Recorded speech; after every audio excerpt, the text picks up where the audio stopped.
இந்த உலகத்திலே நடக்கக்கூடிய அநியாயங்கள்ல மிகப்பெரிய அநியாயம் எது தெரியுமா? இந்த உலகத்தில் நடக்கக்கூடிய அநியாயங்கள்ல மிகப்பெரிய அநியாயம், உங்களை பெற்றெடுத்து உங்களை வளர்த்து உங்களை ஆளாக்கிய பெற்றோர்களை நீங்கள் கவனிக்காமல் இருப்பது. இது அது சட்ட செய்யாம அவங்களுக்கு உணவு கொடுக்காம அவங்களை கவனிக்காம இருக்கிறது மிகப்பெரிய ஒரு அநியாயம்.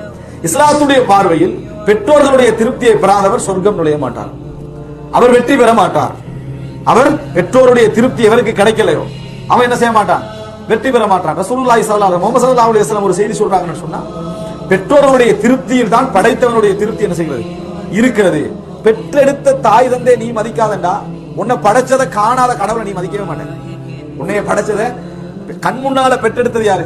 அந்த தாயும் தந்தையும். அவர்கள் தான் உருவாக்கினான். அவர்களுக்கே நீ கண்ணியம் கொடுக்கலண்டா, அவர்களை நீ மதிக்கலண்டா, ஒரு நாளும் உன்னை படைத்ததை காணாத இறைவனை என்ன செய்ய மாட்டாய், நீ ஒரு பொழுதும் மதிக்க மாட்டாய்.